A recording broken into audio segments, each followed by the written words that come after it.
할머니, 도망가요, 빨리요. 7살 손녀가 이불 속에서 온몸을 떨며 속삭였어요. 지금 도망 안 가면 할머니가 없어질 거래요. 저는 그제서야 이 집에서 벌어지고 있는 끔찍한 진실을 마주하게 되었습니다. 하지만 그들은 몰랐습니다. 7살 아이의 작은 용기가 모든 걸 바꿀 거라는 것을. 오늘의 사연 지금 시작합니다. 안녕하세요. 저는 73된 박술래라고 해요. 평생 가족만 바라보며 개미처럼 성실하게 살아왔는데 제 인생의 황혼역에 가장 믿었던 사람에게 뒤통수 맞는 일도 생기네요. 정말 믿을 놈 하나 없네 라는 말이 딱 들어맞는 듯한 제 기막힌 사연 한번 들어봐 주시겠어요? 그날은 아들 태훈의 집에 늦게까지 머문 날이었습니다. 7살짜리 손녀 지민이가 할미랑 자고 싶다고 어찌나 조르던지요. 지민이가 제 팔에 매달리듯 잡아 끌며 말했습니다. 할머니, 오늘 꼭 저 재워주고 가야 돼요. 네. 저는 그런 지민이가 그저 사랑스러워 꼭 안아주며 대답했어요. 오냐, 우리 강아지 할미가 오늘 우리 지민이 옆에서 코 재워줄게. 아이 방으로 들어가 포근한 이불 속에 나란히 누웠습니다. 제가 늘 불러주던 자장가를 부르기 시작했죠. 자장자장 우리 아기, 예쁜 아기 지민이 곤히 자거라. 제 토닥거림에 금세 새근새근 잠이 드는가 싶던 지민이가 갑자기 눈을 번쩍 떴습니다. 아이가 제 품으로 바싹 파고들더니 작은 입술을 제 귓가에 가져다 댔어요. 그 조그만 몸이 가늘게 떨리고 있었습니다. 지민이가 잔뜩 잠긴 목소리로 저를 불렀습니다. 할머니. 저는 지민이의 등을 쓸어주며 나지막이 물었습니다. 응? 왜 그러니? 우리 지민이 무서운 꿈 꿨어? 그 순간 제 귀에 박힌 아이의 속삭임에 저는 숨을 멈췄습니다. 할머니, 도망가요, 빨리. 저는 가슴이 쿵 내려앉는 것 같았어요. 도망가다니? 그게 다 무슨 소리야, 지민아? 제가 놀라 되묻자 아이가 금방이라도 울음을 터뜨릴 듯한 얼굴로 저를 올려다봤습니다. 지민이의 손이 제 옷깃을 잡고 사시나무처럼 떨리고 있었어요. 이러다 할머니 큰일 나요. 여기서 빨리 도망가야 해요. 어서요. 그때였습니다. 거실에서 아들 태호와 며느리 현주의 목소리가 들려오자 지민이가 질겁하며 제 입에 작은 손가락을 가져다 댔습니다. 쉿 하는 신용과 함께 아이는 순식간에 이불을 머리끝까지 뒤집었었어요. 심장이 걷잡을 수 없이 뛰기 시작했습니다. 대체 이 집에서 무슨 일이 벌어지고 있는 걸까요? 잠시 후 복도를 울리는 발소리가 점점 아이의 방문 앞으로 다가왔습니다. 저도 모르게 마른 침을 꿀꺽 삼켰죠. 달칵 소리와 함께 문이 살짝 열리더니 며느리 현주가 고개를 들이밀었습니다. 어둠 속에서도 그 서늘한 눈빛이 느껴지는 듯 했습니다. 현주가 아무런 감정 없는 목소리로 물었습니다. 어머님, 지민이 잠들었나요? 저는 차마 입이 떨어지지 않아 그저 고개만 끄덕였습니다. 현주가 싸늘한 표정으로 툭 던지듯 말했습니다. 그럼 이제 그만 들어가세요. 늦었으니까 택시 타고 가시고요. 현주가 무표정한 얼굴로 말했습니다. 평소보다 훨씬 차가운 느낌이었어요. 저는 지민이에게 뽀뽀를 해주고 급하게 일어났습니다. 지민이의 말이 머릿속에서 맴돌았거든요. 지금 당장 도망가라는 그 절박한 목소리 말이에요. 현관에서 신발을 신는데 손이 계속 떨렸습니다. 가방을 챙기는 것도 잊을 뻔했어요. 무엇을 그렇게 무서워해야 하는지 모르겠지만 지민이의 경고를 무시할 수 없었습니다. 어머님, 택시 불러드릴까요? 현주가 뒤에서 말했어요. 아니야, 내가 잡을게. 저는 서둘러 대답하고 현관문을 열었습니다. 밖으로 나오자마자 택시를 잡으려고 손을 흔들었어요. 마침 지나가던 택시가 서더라고요. 저는 뒤도 안 보고 택시에 올라탔습니다. 집으로 돌아가는 택시 안에서도 계속 생각했습니다. 지민이의 떨리는 목소리와 눈물 글썽한 얼굴이 잊혀지지 않았어요. 평소와 다른 현주의 차가운 표정도 신경 쓰였습니다. 지민이가 왜 그런 말을 했을까요? 도대체 무슨 일이 일어나고 있는 걸까요? 그날 밤 저는 잠을 이루지 못했습니다. 저는 날이 밝자마자 다시 조심스럽게 아들네 집으로 향했습니다. 지민이 녀석 유치원 가기 전에 따뜻한 밥이라도 한술 먹여보내야 하니까요. 익숙하게 열쇠로 문을 열고 안으로 들어섰죠. 제가 현관에서 신발을 벗으며 말했습니다. 얘들아, 나왔다. 그런데 대답이 없었습니다. 거실 분위기가 어딘가 이상했어요. 마치 찬물을 끼얹은 듯 무거운 침묵이 집안을 가득 채우고 있었습니다. 평소 같으면 제가 해주는 밥을 먹었을 텐데 그날따라 이미 밥상이 차려져 있었어요. 며느리 현주는 무표정한 얼굴로 기계처럼 숟가락질만 하고 있었죠. 아들 태호 녀석은 고개를 푹 숙인 채 휴대폰만 들여다보고 있고요. 식구들이 다 모여 있는데도 숟가락 부딪히는 소리 말고는 아무 소리도 들리지 않았습니다. 제가 애써 밝은 목소리를 냈어요. 우리 지민이 할미 왔다. 어서 이리 와봐. 지민이가 저를 보더니 금세 울상이 되어 다시 고개를 푹 숙였습니다. 어젯밤 제게 도망가라며 속삭이던 그 겁에 질린 얼굴이 떠올라 가슴이 철렁 내려앉았죠. 현주가 입을 열었습니다. 어머님, 앉으세요. 얼굴은 저를 보고 있는데 눈동자는 텅 비어 있는 것 같았어요. 저는 지민이 옆자리에 조심스럽게 앉았습니다. 김이 모락모락 나는 밥과 국이 앞에 놓여 있었지만 밥이 입으로 넘어가질 않았어요. 제가 지민이 밥그릇 위로 계란말이를 하나 올려주며 말했어요. 우리 강아지, 이거 먹고 힘내서 유치원 가야지, 응? 그때 현주가 날카로운 목소리로 지민이를 다그쳤습니다. 김지민, 빨리 밥 안 먹어? 유치원 늦는다고. 평소에 다정한 엄마라고는 상상할 수 없는 칼날 같은 목소리였어요. 지민이는 어깨를 움츠리며 숟가락을 들었습니다. 저는 보다 못해 아들에게 말을 걸었습니다. 태호야, 너도 아침 거르지 말고 밥 먹어. 얼굴이 그게 뭐니? 태호는 휴대폰에서 눈도 떼지 않은 채 퉁명스럽게 대답했습니다. 시간 없어요. 그리고는 신문을 펼쳐들었어요. 주식 기사를 읽는 척했지만 집중하지 못하는 것 같았습니다. 신문을 들고 있는 손이 미세하게 떨리고 있었거든요. 같은 면을 계속 들여다보기만 했어요. 제가 보다 못해 자리에서 일어나며 말했어요. 밥맛도 없는데 내가 설거지라도.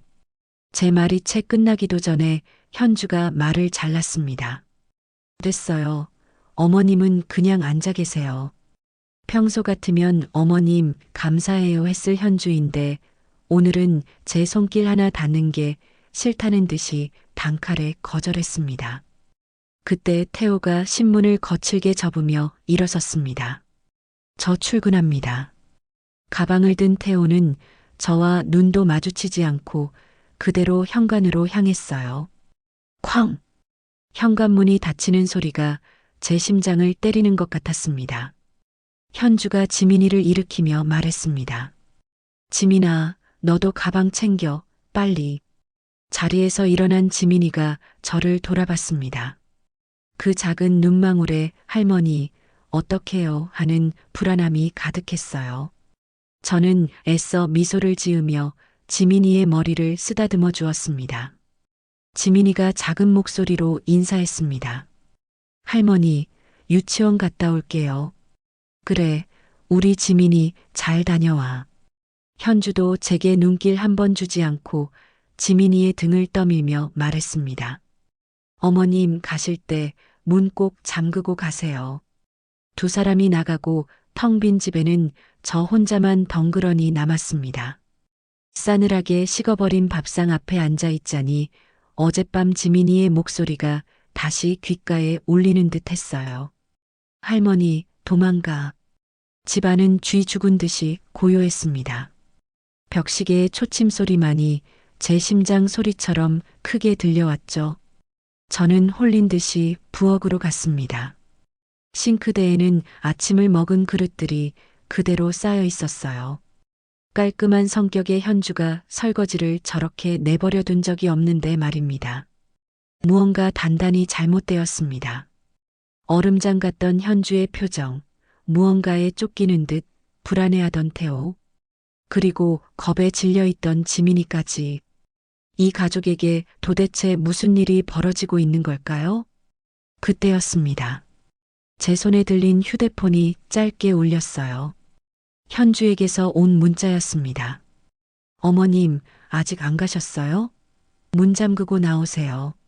제가 답장을 보내기도 전에 곧바로 문자가 하나 더 도착했습니다. 빨리 좀 나가주세요. 며느리의 문자라고는 믿을 수 없는 저를 재촉하고 내쫓으려는 말이었어요. 저는 떨리는 손으로 가방을 챙겨 현관으로 향했습니다. 문을 잠그고 돌아서는 순간 무언가 심상치 않은 일이 벌어지고 있다는 확신이 들었어요. 오후가 되자 지민이가 유치원에서 돌아왔습니다. 유치원 버스에서 내리던 지민이가 저를 발견하자마자 가방을 내동댕이 치고 달려왔습니다. 할머니, 제 품에 안기는 아이는 아침과는 달리 햇살처럼 밝은 얼굴이었습니다. 집으로 돌아와 지민이의 등을 토닥이며 물었습니다. 우리 지민이 유치원에서 재미있게 놀았어? 네. 할머니, 오늘은 저랑 그림 그리고 놀아요. 지민이는 대답 대신 제 손을 잡아 끌고 자기 방으로 향했습니다.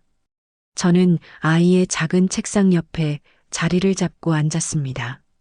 지민이는 스케치북을 펼치더니 익숙하게 집 한 채를 그리기 시작했어요. 네모난 집의 삼각형 지붕, 그리고 창문들을 그렸어요. 그런데 이상했습니다. 창문마다 빨간 색연필로 동그라미를 그려 넣더라고요. 제가 숨을 죽이며 물었습니다. 지민아, 그 빨간 동그라미는 뭐야? 도장이요. 아이는 고개도 들지 않고 대답했습니다. 도장? 무슨 도장? 제가 되묻자 아이의 입에서 나온 대답은 제 세상이 무너지는 소리였습니다. 지민이가 작은 목소리로 말했습니다. 아빠가 그랬어요. 할머니 집에 이 도장 찍으면 없어진다고. 제 가슴이 덜컥 내려앉았어요. 할머니 집에 도장을 찍는다니요? 그게 무슨 의미일까요? 제가 떨리는 손을 감추며 물었습니다. 지민아, 아빠가 언제 그런 말을 했어? 어젯밤에요.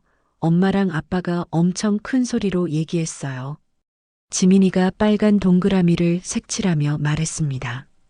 큰 소리로 싸웠다는 말이니? 네, 너무 무서웠어요. 그래서 침대에 숨어서 들었어요. 아이의 목소리가 파르르 떨렸습니다. 저는 애써 침착하며 물었습니다.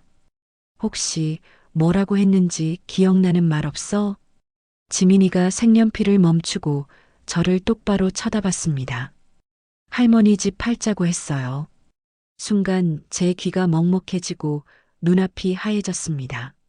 내 아들 태호가 내 집을 나 몰래 팔아치우려고 한다고요? 제가 얼어붙은 채 되물었습니다. 할머니 집을 판다고? 네, 아빠가 할머니 집에 도장 찍으면 돈을 아주 많이 받을 수 있대요. 지민이는 슬픈 눈을 하고 고개를 끄덕였습니다. 그때 아이가 덧붙인 말은 제 가슴에 더 큰 비수를 꽂았습니다. 그런데 엄마가 화나 있었어요. 빨리라고 했어요. 세상에 현주까지. 저는 더 이상 아무 말도 할 수가 없었습니다. 할머니, 무서워요. 우리 도망가면 안 돼요? 지민이가 갑자기 그림 그리는 손을 멈추고 저를 올려다봤습니다. 아이의 눈에 눈물이 고여 있었어요. 괜찮아, 지민아. 할머니가 지켜줄게. 제가 지민이를 안아주며 말했어요. 저는 아이가 그린 그림을 조심스럽게 정리했습니다. 지민아, 이 그림들 할머니가 가져가도 될까? 네, 할머니가 꼭 갖고 있어요. 아이는 그림을 제 손에 쥐어주었습니다. 그때 현관에서 도어락 누르는 소리가 들렸습니다. 현주가 돌아온 것이죠. 지민이는 번개처럼 일어나 제가 받아든 그림들을 자기 서랍 깊숙한 곳에 숨기고는 아무렇지 않게 다른 색칠 공부 책을 펼쳤습니다. 그 작은 몸짓에 제 가슴은 또 한 번 무너져 내렸습니다. 어머님, 저녁 드시고 가세요. 잠시 후 방으로 들어온 현주가 저를 한번 쓱 쳐다보고는 아무 일 없다는 듯이 말했습니다. 저녁상에 마주 앉은 태호 역시 제 눈을 피하기만 했습니다. 저는 밥알이 모래알처럼 씹혀 도저히 음식을 삼킬 수가 없었습니다. 지민이를 바라보니 아이도 조용히 밥만 먹고 있었어요. 어른들의 표정을 살피는 것 같았습니다. 그날 밤 집으로 돌아와 지민이가 그려준 그림들을 펼쳐보았습니다. 7살짜리 아이의 삐뚤빼뚤한 그림. 그것은 제 아들과 며느리가 제게 보낸 사망 선고나 다름없었습니다. 그날 밤 저는 잠들지 못했습니다. 아니, 잠들 수가 없었습니다. 지민이의 울음 섞인 목소리가 도망가자던 그 절박한 외침이 귓가에 생생했으니까요. 이대로 넋놓고 내 집을, 내 인생을 통째로 빼앗길 수는 없습니다. 어떻게든 이 모든 진실을 제 눈으로 확인해야겠다고 굳게 마음먹었어요. 다음 날 아침 저는 집안을 미친 듯이 쓸고 닦았습니다. 지민이가 그려준 그 끔찍한 그림들을 머릿속에서 지워내려고 발버둥을 쳤던 거죠. 거실 소파를 벽 끝까지 밀어내고 그 밑에 묵은 먼지까지 박박 문질러 닦아냈습니다. 제 속이 타들어가는 것만큼이나 바닥에서 광이 나는 것 같았어요. 바로 그때였습니다. 딩동, 딩동. 정적을 깨고 현관 초인종이 날카롭게 울렸습니다. 이 시간에 올 사람이 없는데 누구일까 싶어 인터폰 화면을 켰습니다. 화면에는 생전 처음 보는 젊은 남자가 서 있었습니다. 말끔하게 정장을 차려입은 손에는 두툼한 서류 가방이 들려 있었죠. 제가 인터폰에 대고 물었습니다. 누구세요? 안녕하십니까? 어머님, 저는 김철민 대리라고 합니다. 부동산에서 나왔습니다. 남자는 또박또박 자신을 소개했습니다. 네, 부동산에서 무슨 일로? 네, 다름이 아니라 이댁 매매건 때문에 본인 확인차 방문 드렸습니다. 집 매매라니요? 지민이의 그림이, 그 아이의 겁에 질린 얼굴이 눈앞을 스쳐 지나갔습니다. 저는 떨리는 손으로 현관문을 열었습니다. 남자가 제게 정중하게 허리를 숙이며 명함을 건넸습니다. 처음 뵙겠습니다. 김철민이라고 합니다. 저는 박술래라고 합니다만 집 매매라니 그게 다 무슨 말씀이세요? 저는 명함을 받아들 힘도 없이 되물었습니다. 김철민 대리가 당연하다는 듯이 설명했습니다. 최근 법이 바뀌어서요. 고령자분들 부동산 거래 시에는 저희가 직접 찾아뵙고 본인 의사를 확인하게 되어 있습니다. 기가 막혀서 헛웃음이 나왔습니다. 부동산 거래요? 저는 이 집을 내놓은 적이 없어요. 판다고 한 적도 없다고요. 제 말에 김철민 대리의 얼굴이 순간 굳어졌습니다. 그가 당황한 얼굴로 서류 가방을 열며 말했습니다. 네, 그럴 리가요. 저희는 아드님께 위임장까지 받아서 정상적으로 계약을 진행하고 있는데요. 위임장이요? 제가 써준 적 없는 위임장을 대체 어디서 받았다는 겁니까? 아드님 말씀으로는 어머님께서 요양원에 들어가시게 되어 집을 처분하시는 거라고. 요양원? 아들 입에서 나온 적이 없었던 요양원이라는 단어를 생전 처음 보는 사람한테서 들으니 당황스러웠어요. 제가 입술을 파르르 떨며 말했습니다. 나는 요양원 갈 일 없소. 이 집을 팔 생각은 더더욱 없고 김철민 대리는 그제야 사태의 심각성을 깨달은 듯 했습니다. 그가 미간을 찌푸리며 중얼거렸습니다. 정말이십니까? 아이고, 이거 이상한데요. 뭐가 이상하다는 겁니까? 제가 소리쳤습니다. 아드님께서는 분명히 어머님 동의를 받았다고 하셨습니다. 여기 위임장에 어머님 도장까지 찍혀 있고요. 김철민 대리가 위임장이라는 종이를 제 눈앞에 내밀었습니다. 이게 내 도장인지 아닌지 당신이 어떻게 알아요? 나는 찍어준 적 없어. 김철민 대리가 잠시 생각에 잠기더니 제게 물었습니다. 어머님, 혹시 석 달 전쯤에 병원에 입원하신 적이 있으십니까? 있었죠. 허리 수술 때문에 보름 정도 입원했었지. 위임장에 찍힌 날짜가 바로 입원하고 계셨을 즈음입니다. 김철민 대리의 말에 눈앞이 캄캄해졌습니다. 제가 병상에 누워 고통스러워하고 있을 때 제 아들놈은 제 집을 팔아치울 서류에 몰래 도장을 찍고 있었던 겁니다. 김철민 대리가 조심스럽게 입을 열었습니다. 어머님, 아무래도 이건 사기 같습니다. 요즘 자식들이 부모님 재산 몰래 처분하는 일이 비일비재하거든요. 사기라니요. 세상에 다른 누구도 아닌 제 아들에게 사기를 당한 거라니요. 다리에 힘이 풀려 소파에 그대로 주저앉고 말았습니다. 제가 신락 같은 희망을 붙잡고 물었습니다. 그래서 계약은 대체 언제부터 진행된 겁니까? 한 달 전부터입니다. 이미 계약금까지 다 넘어갔고 다음 주에 잔금 치르기로 약속이. 다음 주. 일주일만 더 있었더라면 저는 길바닥에 나앉을 뻔했습니다. 김철민 대리가 제 얼굴을 살피며 물었습니다. 어머님, 괜찮으십니까? 아니, 하나도 괜찮지 않아요. 알겠습니다. 이 계약 당장 중단시켜야 합니다. 이건 명백한 사기 계약입니다.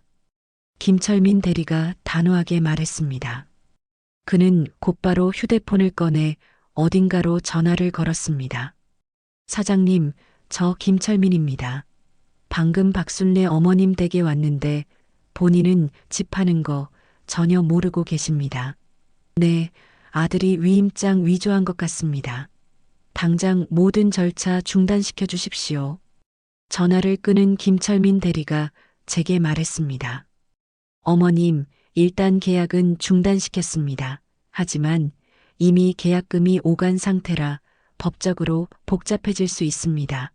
경찰에 신고부터 하시고 변호사 상담을 꼭 받아보셔야 합니다. 저는 멍하니 앉아 고개만 끄덕였습니다. 김철민 대리가 돌아간 후에도 저는 한참을 소파에서 일어나지 못했습니다. 온몸의 피가 차갑게 식는 것 같았어요. 제 아들 태호가, 제 며느리 현주가 저를 요양원에 쳐넣고 제 집을 팔아치우려 했습니다. 어떻게 자식이 부모에게 이럴 수가 있을까요? 만약 김철민 대리가 오지 않았더라면, 만약 내 손녀 지민이가 제게 귓속말을 해주지 않았더라면, 그 순간 제 가슴 속에서 무언가 뜨거운 것이 울컥 하고 치밀어 올랐습니다. 저는 김철민 대리가 주고 간 명함을 손에 꽉 쥐었습니다. 이대로 당하고만 있지는 않을 겁니다. 내 피눈물을 흘리게 한 그들에게 이제 내가 지옥이 무엇인지 똑똑히 보여줄 차례입니다. 저는 떨리는 손으로 옆집 김씨 아주머니에게 전화를 걸었습니다. 그리고 염치불구하고 부탁했습니다. 김씨, 저 순례인데요. 혹시 지금 잠깐 시간 괜찮아요? 제가 구청에 가야 할 일이 있는데 같이 좀 가줄 수 있을까 해서요. 구청은 무슨 일로요, 언니? 김씨가 걱정스럽게 물었습니다.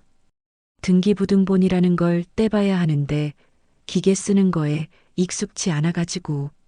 아이고, 그건 제가 전문가죠. 지금 바로 갈게요, 언니. 김씨는 망설임 없이 대답해 주었습니다. 1시간 뒤 김씨의 부축을 받으며 구청에 도착했습니다. 구청 1층에 늘어선 무인 발급기 앞에서 저는 숨이 턱 막히는 것 같았어요. 저 차가운 기계가 제 운명을 확인시켜 줄 거라고 생각하니 두려웠습니다. 김 씨가 제 등을 두드리며 기계를 척척 조작하기 시작했습니다. 위잉 하는 소리와 함께 얇은 종이 한 장이 기계에서 모습을 드러냈습니다. 자, 나왔어요, 언니. 김 씨가 등기부등본을 제게 건넸습니다. 저는 떨리는 손으로 그 종이를 받아들었습니다. 태어나서 처음 보는 까만 글씨로 가득한 복잡한 서류였습니다. 그 글자들이 마치 벌레처럼 살아 움직이는 것 같았어요.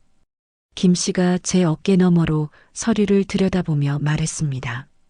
어디 보자, 가꾸는 소유권이니까 언니 이름이 맞고 을구에 뭐가 있네? 어머. 김 씨의 낮은 비명에 제 심장이 멎는 것 같았습니다.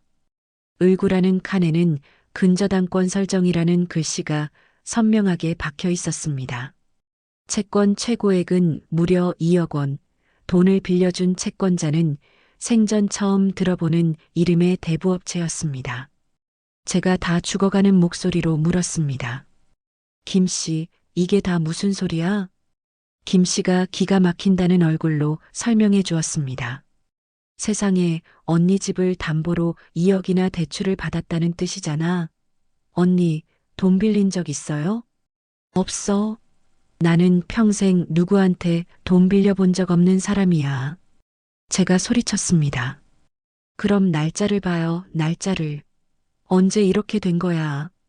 김 씨가 손가락으로 날짜를 짚었습니다. 3달 전. 제가 허리 수술을 받고 병원 신세를 지고 있던 바로 그때였습니다. 내가 수술대 위에서 죽을 고비를 넘기고 있을 때 내 아들은 내 집을 담보로 억대의 빚을 내고 있었던 겁니다. 등기부등본을 더 자세히 들여다보던 김 씨의 목소리가 더욱 높아졌습니다. 언니, 이것 좀 봐. 소유권 이전 위임장까지 제출됐어. 제출자가 아들 김태호. 그 이름을 확인하는 순간 저는 그 자리에 주저앉고 말았습니다.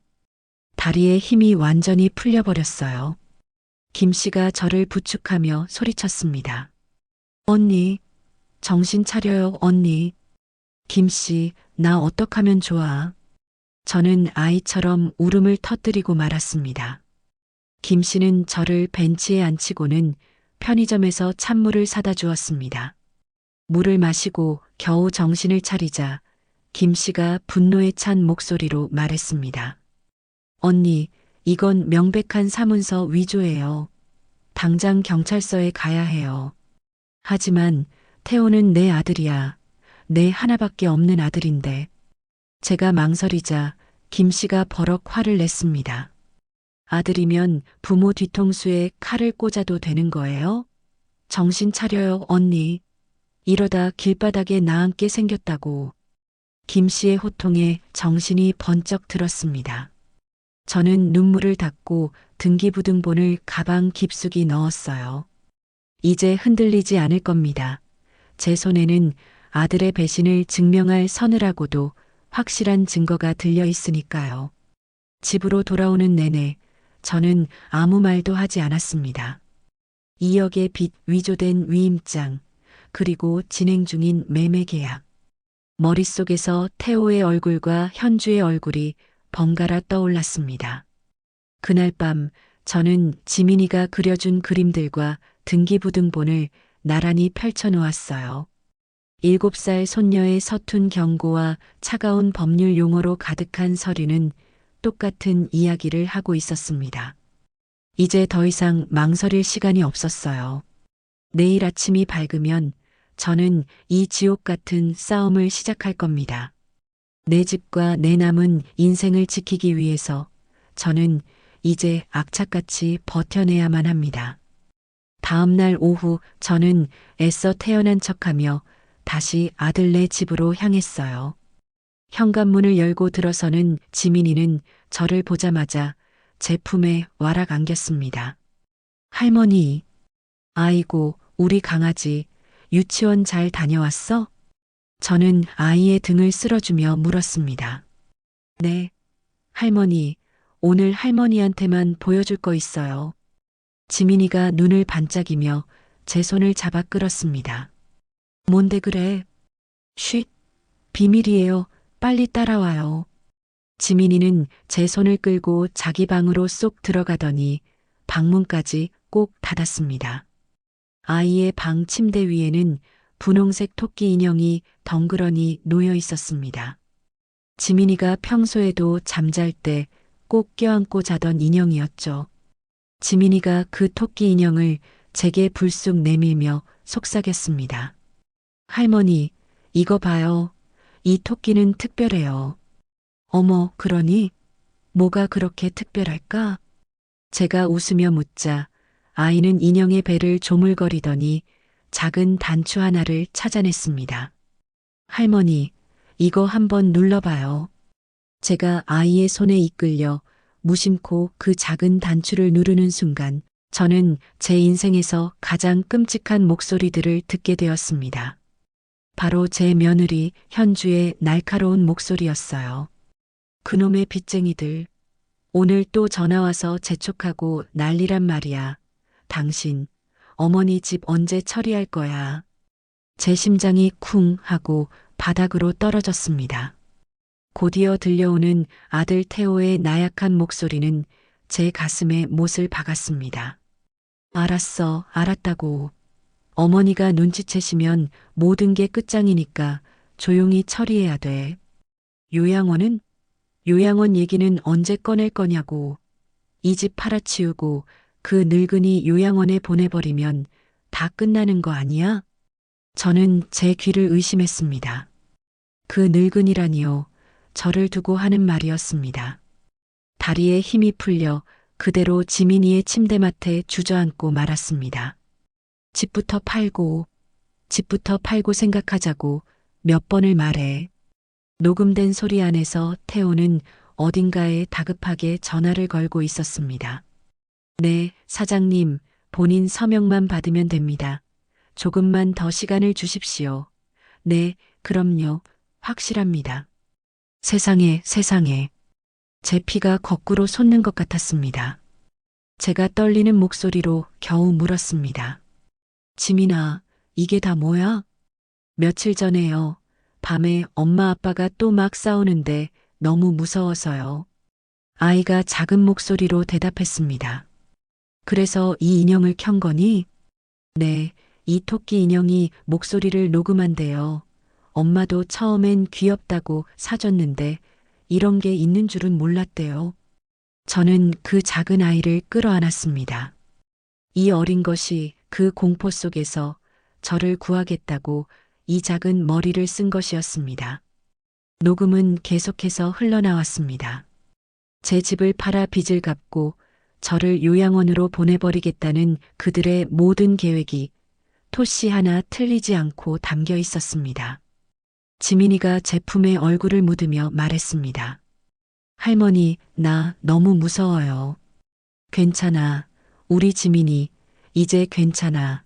이 할미가 다 해결할게. 저는 아이를 다독였지만 정작 제 심장은 갈기갈기 찢겨나가고 있었습니다.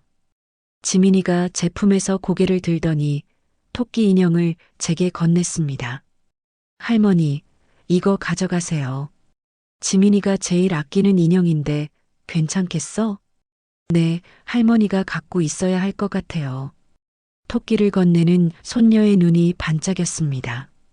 이 아이가 그동안 얼마나 많은 것을 보고 듣고 또 혼자 얼마나 마음이 힘들었을까요?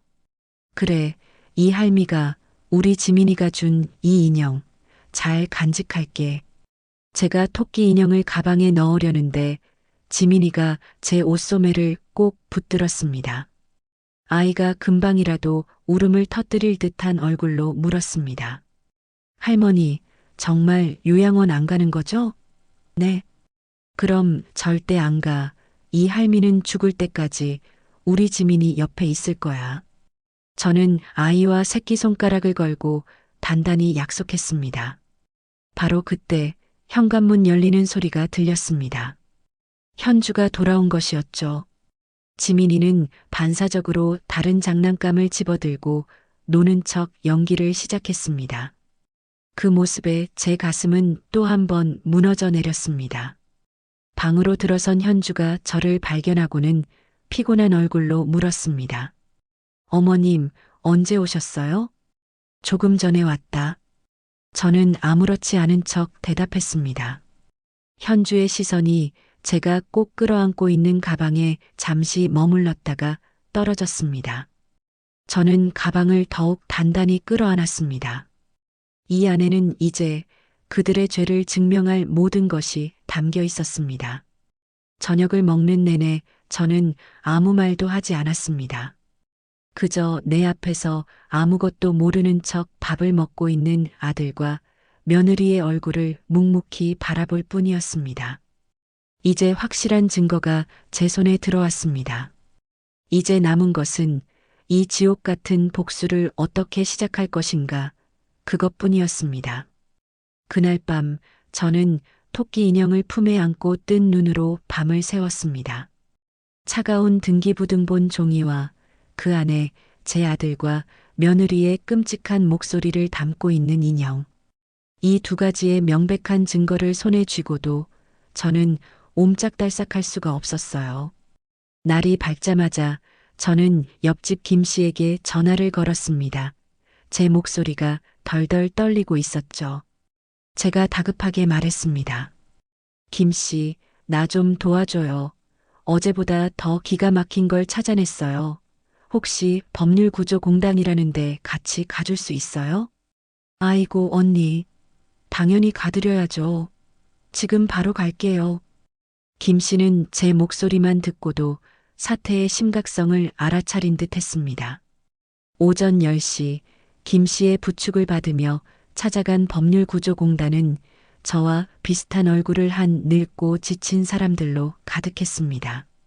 자식에게, 세상에게 배신당한 얼굴들이었죠. 1시간을 꼬박 기다린 후에야 저희는 상담실이라는 작은 방으로 들어갈 수 있었습니다. 젊은 여자 상담사가 저희를 맞으며 물었습니다. 어머님, 어서 오세요. 어떤 도움이 필요하십니까? 저는 차마 입이 떨어지지 않아 우물쭈물했습니다. 결국 제가 아닌 김 씨가 먼저 입을 열었습니다. 이 언니 아들 내외가 글쎄 언니 집을 몰래 팔아치우려고 한답니다. 상담사가 놀란 얼굴로 저를 바라봤습니다. 자세히 한번 말씀해 주시겠어요, 어머님? 저는 떨리는 목소리로 지난 며칠간의 일을 모두 털어놓았습니다. 지민이의 귓속말부터 부동산 중개인의 방문, 그리고 등기부등본까지. 마지막으로 저는 가방에서 그 분홍색 토끼 인형을 꺼냈습니다. 상담사의 눈이 동그래졌습니다. 제가 인형의 배에 있는 작은 단추를 눌렀습니다. 상담실 안에는 이내 제 아들과 며느리의 추악한 목소리가 울려 퍼졌습니다. 녹음이 끝나자 상담사는 굳은 얼굴로 단호하게 말했습니다. 이건 명백한 사문서 위조 및 사기입니다. 어머님. 그럼 어떻게 해야 하나요? 제가 더듬거리며 물었습니다. 당장 경찰서에 가셔서 아드님과 며느님을 고소하셔야 합니다. 동시에 집 소유권에 대한 민사 소송도 준비하셔야 하고요. 경찰서와 고소라는 단어가 제 심장을 찔렀습니다. 제가 겁에 질려 물었습니다. 경찰에 신고하면 우리 태호는 어떻게 되는 건가요? 수사가 시작되면 두 분 다 피의자 신분으로 조사를 받게 됩니다. 혐의가 인정되면 구속될 수도 있습니다. 구속? 그 단어에 제 가슴이 무너져 내렸습니다. 그때 제 머릿속에 지민이의 얼굴이 떠올랐습니다. 저 상담사님, 만약에 부모가 다 조사를 받게 되면 저희 7살짜리 손녀는 어떻게 되는 건가요? 제 질문에 상담사도 잠시 말을 잃었습니다. 그녀가 안타까운 얼굴로 말했습니다. 아, 아이가 있었군요. 가족 간의 문제라 정말 신중하게 결정하셔야겠습니다. 만약 제가 신고를 안 하면 어떻게 되나요? 집을 잃으실 겁니다. 이미 계약금까지 오고 간 상황이라 다음 주면 모든 게 끝날 수도 있습니다. 상담사의 마지막 말은 사형 선고나 다름없었습니다. 상담실을 나온 저는 김 씨와 함께 근처 찻집에 마주 앉았습니다.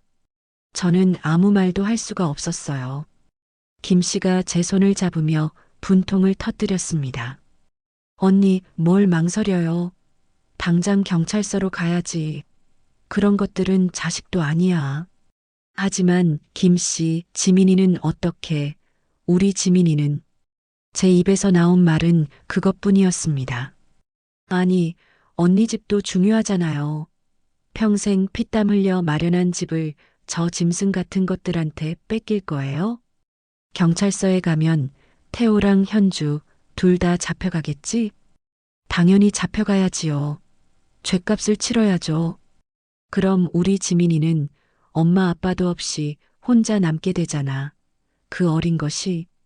결국 저는 참았던 눈물을 터뜨리고 말았습니다. 한참 동안 저를 지켜보던 김 씨가 조심스럽게 입을 열었습니다. 언니, 그럼 이렇게 해요. 일단 지민이부터 그 집에서 데리고 나오는 거예요. 지민이를 데리고 나온다고? 그래요. 언니 집으로 데려와서 언니가 보호하고 있는 거죠. 손녀를 할머니가 돌보는 게 뭐가 이상해요? 아이부터 안전하게 지켜놓고 그 다음에 저것들을 상대로 전쟁을 시작하는 거지. 김 씨의 말에 제 울음이 조금씩 멎었습니다. 집으로 돌아오는 내내 저는 김 씨의 말을 몇 번이고 되새겼습니다. 그래, 내 집도 지켜야 하지만 내 손녀도 지켜야 한다.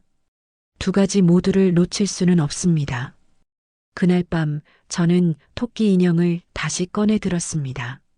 그 안에서 들려오는 제 아들의 목소리는 여전히 제 가슴을 후벼 팠습니다. 하지만 이제 더 이상 망설이지 않을 겁니다.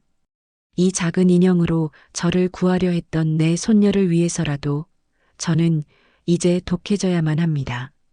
내일 아침이 밝으면 저는 지민이를 데리러 갈 겁니다.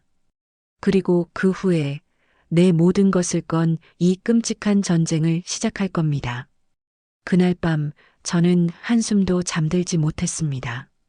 뒤척이다 새벽녘에 일어나 복잡한 마음을 달래려 먼지 쌓인 서랍장을 열기 시작했어요. 오래된 물건들을 정리하다 보면 이 지옥 같은 심정도 조금은 가라앉을까 싶어서요. 서랍 깊숙한 곳에서 빛바랜 가족 앨범이 나왔습니다. 앨범 첫 장에 꽂힌 사진은 8년 전 며느리 현주가 처음 제게 인사하러 왔던 날 찍은 것이었죠. 사진 속 현주는 제 두 손을 꼭 잡고 세상에서 가장 선한 미소를 짓고 있었습니다. 그때 현주가 했던 말이 지금도 귓가에 생생합니다. 어머님, 앞으로 어머님을 친정 어머니처럼, 아니 친딸처럼 살뜰히 모시겠습니다. 그 목소리가 꿀처럼 달콤했었죠. 그 꿀 속에 이리도 무서운 독이 들어있을 줄이야. 저는 사진을 가만히 쓸어보았습니다. 이 천사 같은 얼굴과 제 등 뒤에 칼을 꽂은 지금의 현주가 같은 사람이라는 것이 도저히 믿어지지가 않았습니다. 서랍을 더 뒤지다 보니 안쪽 깊숙한 곳에서 누렇게 변색된 서류 한 장이 나왔습니다. 아, 이건 결혼한 지 얼마 안 된 현주가 어느 날 제게 불쑥 내밀었던 바로 그 서류였습니다. 그날의 기억이 섬광처럼 머리를 스치고 지나갔습니다. 현주는 환하게 웃으며 제게 서류를 내밀었었죠.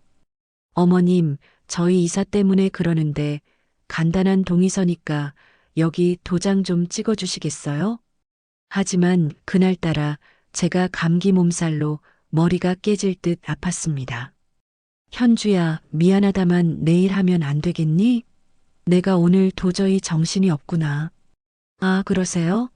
그럼요. 어머님, 급한 거 아니니 푹 쉬세요.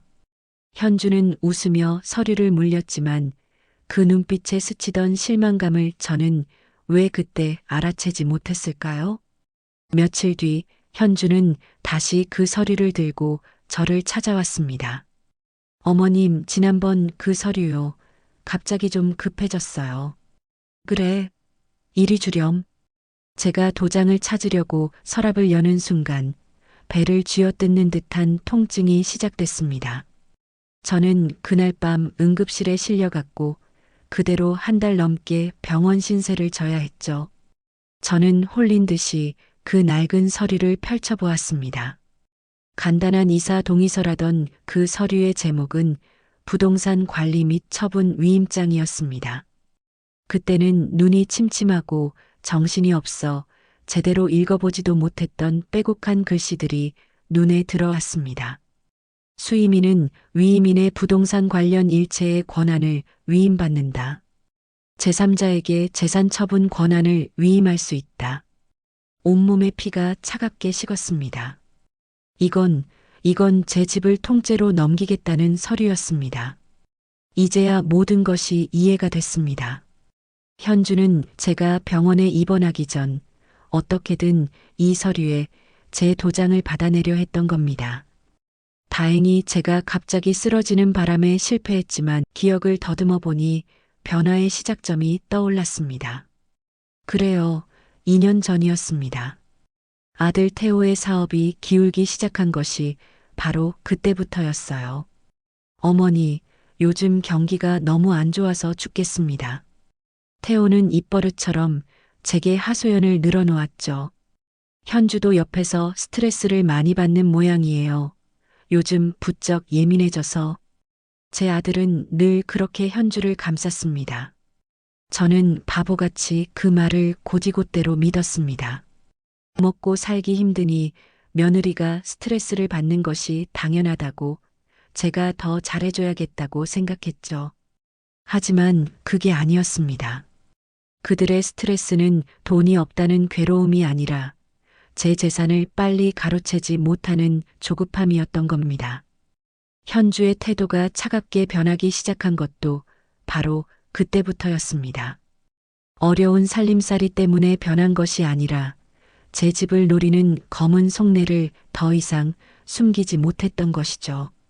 저는 사진들과 낡은 서류를 다시 서랍 깊숙한 곳에 밀어 넣었습니다. 이제 더 이상 과거의 기억에 연연하지 않을 겁니다. 그 다정했던 미소, 친딸처럼 모시겠다던 그 살가운 약속. 모든 것이 저를 속이기 위한 치밀한 연극이었습니다. 창밖은 아직도 칠흑 같은 어둠에 잠겨 있었습니다. 8년 전 현주가 처음 이 집 문턱을 넘었던 그 찬란한 오후가 이제는 제 기억 속에서 가장 끔찍한 악몽으로 변해버렸습니다. 저는 뜬 눈으로 아침이 오기만을 기다렸습니다. 후회와 슬픔에 잠겨 있을 시간은 이제 끝났습니다. 중요한 것은 과거가 아니라 현재. 제가 맞서 싸워야 할 상대는 사진 속의 그 천사 같은 며느리가 아니라 제 등 뒤에 칼을 꽂은 지금의 현주와 태호였습니다. 그날 밤 저는 비로소 결심을 굳혔습니다. 더 이상 내 집 안방에서 눈물만 짜고 있을 수는 없었습니다. 내 손으로 직접 이 지옥을 끝내야만 했습니다. 날이 밝자마자 저는 전화기를 들었습니다.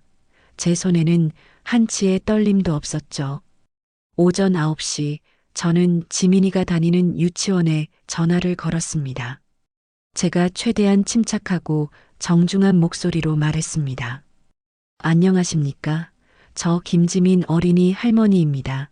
다름이 아니라 저희 아이의 심리 문제로 담임 교사 선생님과 면담을 좀 하고 싶은데요. 아, 네, 할머님, 물론입니다. 언제가 편하시겠어요? 선생님이 상냥하게 대답했습니다. 오늘 오후가 좋겠습니다. 아이의 최근 행동 변화에 대해 드릴 말씀이 좀 있어서요. 그럼 오후 2시는 어떠실까요? 좋습니다. 그 시간에 찾아뵙겠습니다. 첫 번째 단추가 끼워졌습니다. 전화를 끊자마자 저는 옆집 김 씨에게 연락했습니다. 김 씨, 지금 바로 나 좀 도와줘요. 아파트 관리사무소에 같이 좀 갑시다. 관리사무소는 갑자기 왜요, 언니? 지민이 말로는 아들 부부가 맨날 싸운다는데 밤마다 벌어지는 그 소란 그냥 넘어가선 안 되겠어요. 민원이 들어온 게 있는지 언제 얼마나 들어왔는지 기록이 있다면 받아둬야겠어요. 제 목소리에는 서슬퍼런 기운이 담겨 있었습니다. 아니나 다를까 이미 소음으로 인한 민원이 꽤 많이 접수된 상태였습니다. 관리소장님이 컴퓨터를 뒤져 서류를 뽑아주었습니다. 지난 한 달간 총 5건의 민원이 접수됐습니다. 대부분 부부싸움과 고성방가에 대한 내용입니다. 그 종이는 단순한 민원 기록이 아니었습니다. 제 아들과 며느리가 제 손녀를 어떤 환경에서 키우고 있었는지에 대한 명백한 증거였죠. 관리사무소를 나오자마자 저는 곧장 동네 휴대폰 가게로 향했습니다. 토끼 인형을 품에 안고서 말입니다. 저는 평소 안면이 있던 사장님에게 인형을 내밀며 부탁했습니다. 사장님, 이 인형 뱃속에 있는 녹음 파일 좀 USB에 옮겨 담아주시겠어요? 아니, 할머니, 인형의 녹음은 또 뭡니까? 사장님이 의아해하며 물었습니다. 제 목숨보다 중요한 증거입니다. 법정에 가져가야 할지도 모르는 물건이에요. 제 말에 사장님의 얼굴이 굳어졌습니다. 아이고, 할머니, 알겠습니다. 제가 원본 손상 없이 깔끔하게 복사해 드리겠습니다. 사장님은 20분에 걸쳐 녹음 파일을 USB 2개에 나누어 담아주었습니다.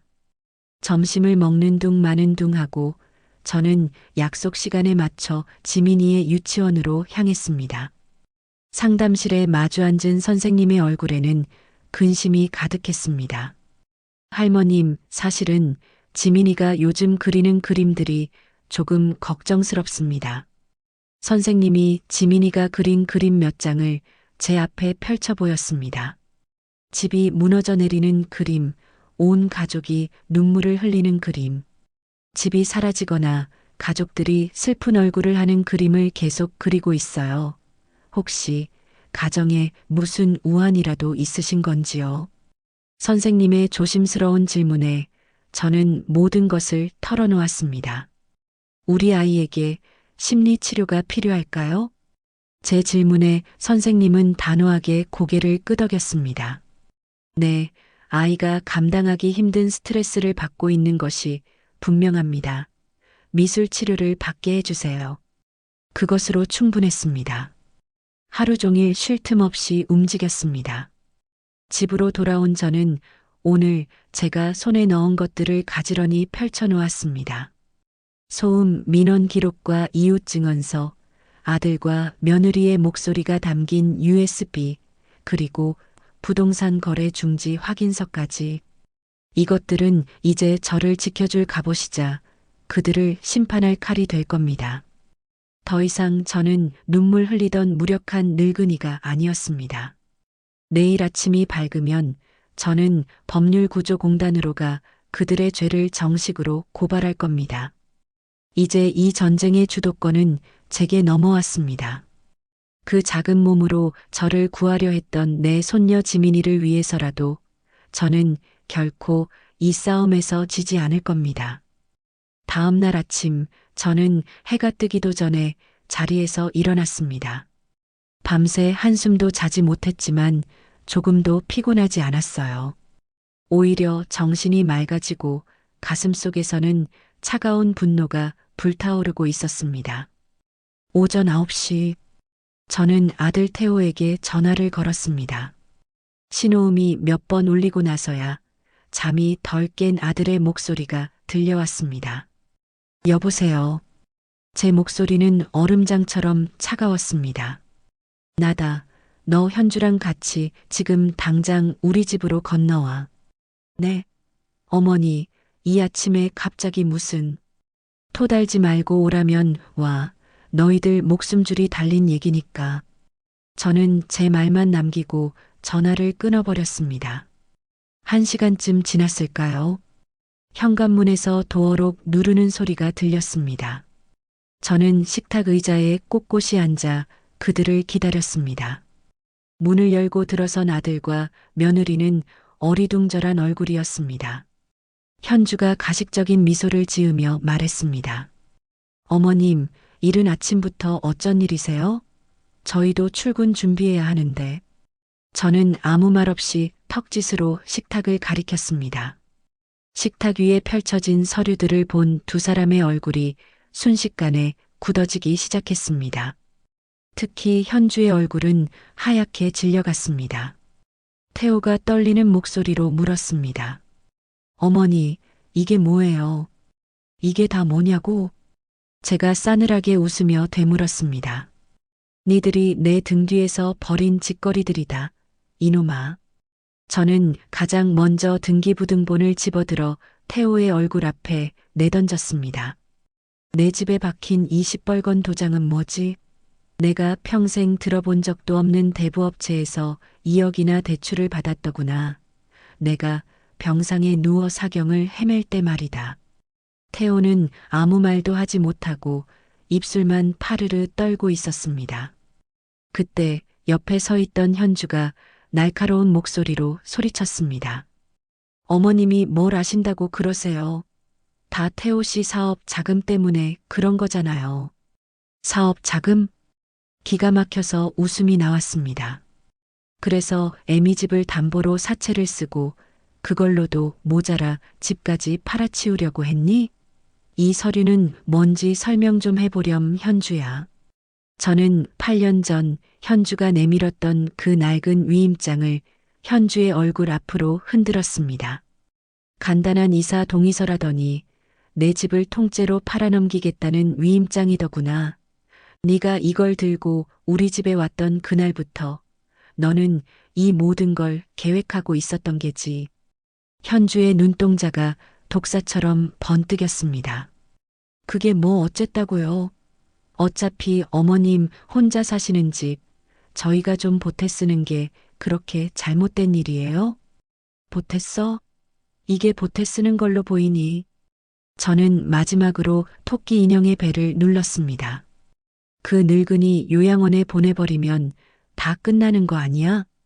인형에게서 흘러나오는 자신의 목소리에 현주는 결국 얼굴이 잿빛으로 변했습니다. 모든 것이 끝났다는 것을 직감한 것이죠.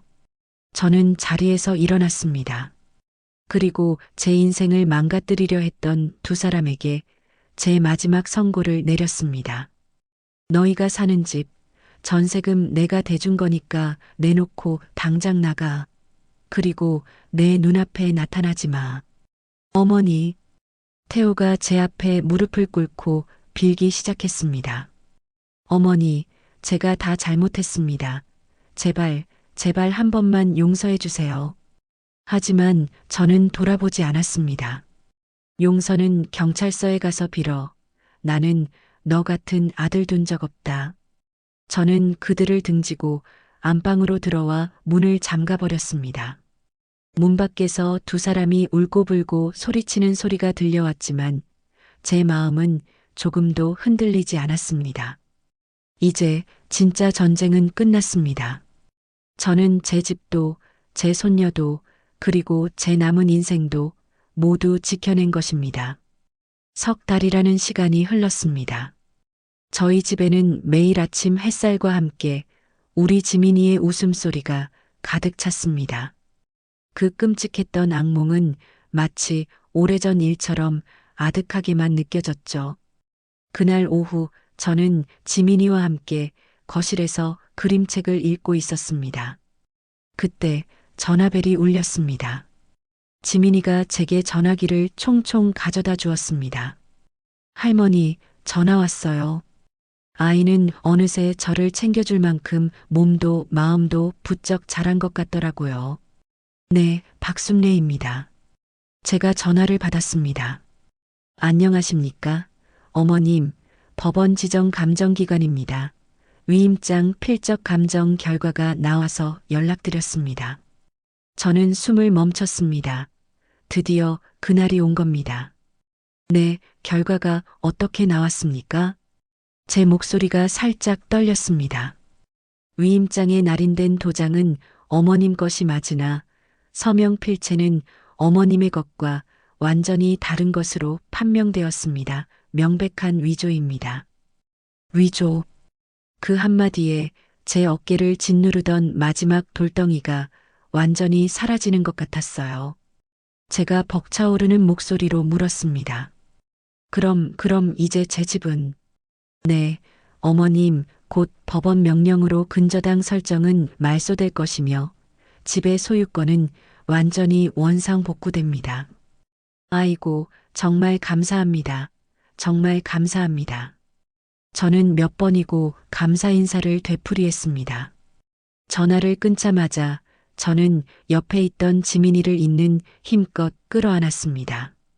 지민아, 우리 지민이, 할머니가 우리 집 완벽하게 지켜냈어. 정말요, 할머니? 이제 진짜 우리 집이에요? 안전한 거예요? 지민이가 제 품에 안겨 환하게 웃었습니다. 그래, 우리 강아지, 이제 이 세상에서 가장 안전한 우리 집이야. 그날 오후에는 옆집 김 씨가 케이크를 사들고 저희 집을 찾아왔습니다. 이제는 친자매나 다름없는 사이가 되었죠. 언니, 결과 나왔다면서요. 내가 얼마나 속을 졸였는지 몰라. 다 김 씨 덕분이야. 이제 저당 잡힌 것도 다 풀리고 내 집으로 완벽하게 돌아왔어. 제가 활짝 웃으며 말했습니다. 김 씨가 조심스럽게 물었습니다. 그럼 언니 아들이랑 며느리는 어떻게 됐어요? 태호는 사기죄로 징역 2년, 현주는 공범으로 집행유예를 받았대. 저는 덤덤하게 말했습니다. 이제 그들을 생각해도 더 이상 가슴이 아프거나 분노가 치밀지 않았습니다. 그저 그들이 지은 죗값을 받는 것뿐이었죠. 손녀 지민이는 이제 괜찮고요? 그럼 미술 치료도 열심히 받고 있고 이제는 밤에 깨지도 않고 아주 잘 자. 마침 지민이가 방에서 자기가 그린 그림을 들고 나왔습니다. 할머니, 나 그림 그렸어요. 아이가 내민 스케치북에는 저와 지민이가 손을 꼭 잡고 활짝 웃고 있었습니다. 우리 집 창문 너머로는 무지개가 떠 있고 마당에는 예쁜 꽃들이 가득 피어 있었죠. 그림 어디에도 핏빛 같던 빨간 도장이나 눈물을 흘리던 슬픈 얼굴은 찾아볼 수 없었습니다. 어느덧 저녁이 되고 지민이가 제게 그 분홍색 토끼 인형을 들고 왔습니다. 한동안 잊고 있던 인형이었죠. 할머니, 이제 이 토끼 인형은 할머니한테 필요 없죠? 지민이가 저를 올려다보며 물었습니다. 왜 그렇게 생각해? 이제 우리 집에 무서운 일은 없잖아요. 할머니가 다 물리쳐줬잖아요. 아이의 말에 가슴이 뭉클했습니다. 맞아. 우리 지민이가 할머니한테 용기를 줘서 할머니가 다 물리칠 수 있었지. 제가 아이의 머리를 쓰다듬으며 말했습니다. 지민이가 인형의 배에 달린 작은 녹음 단추를 만지작거리며 말했습니다. 할머니, 생각해봤는데 우리를 구한 건 바로 이 작은 단추인 것 같아요. 그래, 맞아. 우리 지민이 말이 맞아. 이 작고 용감한 단추가 우리를 구한 거야. 저는 지민이를 꼭 안아주었습니다. 몇 주 후 법원에서 최종 판결문이 도착했습니다. 제 집은 완벽하게 제 것이 되었고 모든 빚과 법적 문제는 깨끗하게 사라졌습니다. 그날 밤 저는 잠든 지민이의 얼굴을 보며 생각했습니다. 석 달 전만 해도 저는 자식에게 버림받고 평생을 바친 집을 빼앗길 뻔한 무력한 늙은이였습니다. 하지만 이제는 아닙니다. 저는 제 권리를 스스로 지켜냈고 무엇보다 사랑하는 내 손녀의 세상을 지켜냈습니다. 제가 지켜낸 것은 단순히 낡은 집 한 채가 아니었습니다. 그것은 제 남은 인생의 존엄성이었고 사랑하는 손녀와 함께할 평범하고도 소중한 일상이었습니다. 할머니 사랑해요. 잠결에 지민이가 저를 끌어안으며 속삭였습니다. 할머니도 우리 지민이 세상에서 제일 사랑해. 저는 아이의 이마에 입을 맞추었습니다. 창밖으로 보이는 밤하늘의 달이 오늘따라 유난히 따뜻하고 평화로워 보였습니다. 아들 태호의 선고가 확정되고 일주일이 지났을 때였습니다. 교도소에서 편지 한 통이 날아왔습니다. 태호 녀석이 저를 만나고 싶어 한다는 면회 신청서였죠. 저는 차갑게 찢어버리려다 결국 마지막으로 그 얼굴을 한 번은 봐야겠다는 생각을 했습니다. 이 지긋지긋한 인연의 마지막 매듭을 제 손으로 직접 끊어내야만 했습니다. 교도소로 가는 버스 창밖으로 익숙했던 풍경들이 빠르게 스쳐 지나갔습니다. 가슴속에서는 분노와 연민, 슬픔과 증오가 뒤섞여 들끓었습니다. 1시간 뒤, 저는 차갑고 적막한 교도소 면회실에 앉아 있었습니다. 잠시 후, 투명한 강화유리 너머로 죄수복을 입은 태호가 모습을 드러냈습니다. 3달 만에 마주한 제 아들의 모습은 폭삭 늙고 초라하기 그지없었습니다. 녀석은 저를 보자마자 고개를 푹 숙였습니다. 제가 수화기를 들고 먼저 입을 열었습니다. 왜 보자고 했니? 어머니, 죄송합니다. 수화기 너머로 아들의 잠기고 갈라진 목소리가 들려왔습니다. 그 말이 듣고 싶어서 여기까지 온 거 아니다. 정말 어쩔 수가 없었습니다. 빚 때문에 눈에 뵈는 게 없었습니다. 태호가 구차한 변명을 늘어놓기 시작했습니다. 그래서 빚이 있으면 병상에 누워있는 애미 집을 팔아치워도 되는 거니? 네 딸을 지옥 같은 환경에 밀어넣고 애미를 요양원에 쳐넣을 궁리를 해도 되는 거냐고. 제 목소리가 저도 모르게 높아졌습니다. 태호는 아무 대답도 하지 못했습니다. 한참을 끄끄거리며 울던 녀석이 조심스럽게 물었습니다. 지민이는 잘 지내나요? 걱정 안 해도 될 만큼 아주 잘 지내고 있다.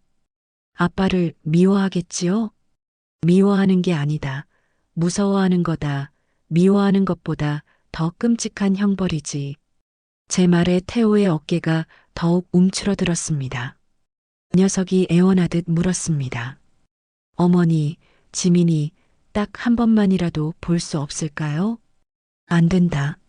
저는 단칼에 잘랐습니다. 어머니, 그래도 제가 지민이 친아빠인데. 친아빠? 네 딸이 듣는 앞에서 애미를 그 늙은이라고 부르고 집을 팔아치울 궁리나 하는 게 친아빠가 할 짓이니? 넌 그날부로 지민이 아빠 될 자격을 네 손으로 내던진 거야. 태호는 더 이상 아무 말도 하지 못했습니다. 교도관이 면회 종료 시간을 알렸습니다. 태호가 자리에서 일어나며 마지막으로 저를 바라보았습니다. 어머니, 부디 건강하세요. 제가 차갑게 돌아서려는 순간 수화기 너머로 아들의 떨리는 목소리가 들려왔습니다.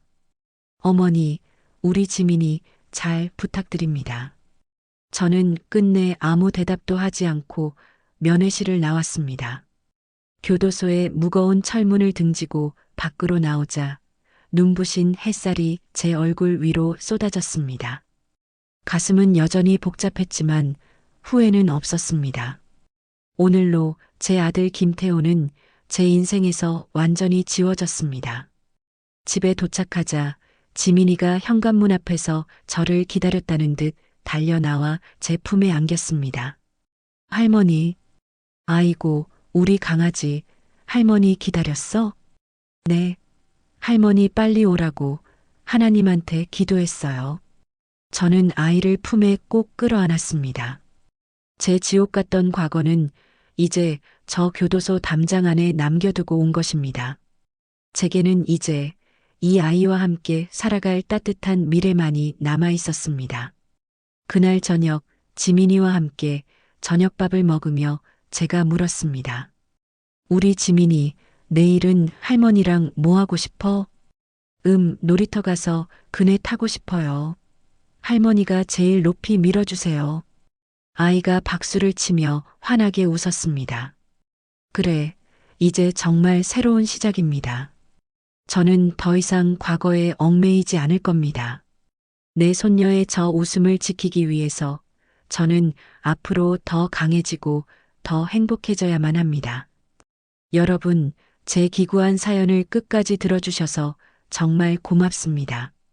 처음에는 가족에게 배신당한 무력한 할머니였지만 이제는 제 삶을 당당하게 지켜낸 할머니가 됐어요. 무엇보다 지민이라는 소중한 손녀를 지킬 수 있어서 다행입니다. 7살 지민이가 보여준 용기와 지혜가 없었다면 저는 집도 잃고 요양원에 갇혔을지도 몰라요. 그 작은 아이가 어른들의 음모를 알아채고 저에게 알려준 덕분에 모든 걸 지켜낼 수 있었습니다. 나이가 들어도 포기하지 않으면 할 수 있다는 걸 깨달았어요. 누구든 자신의 권리와 존엄성을 지킬 수 있다는 것도요. 지금 지민이와 함께 평범하고 행복한 일상을 보내고 있습니다. 이보다 더 바랄 게 뭐가 있겠어요. 이야기를 끝까지 들어주신 분이 계시다면 잘 들었다고 댓글 하나만 남겨주세요. 감사합니다.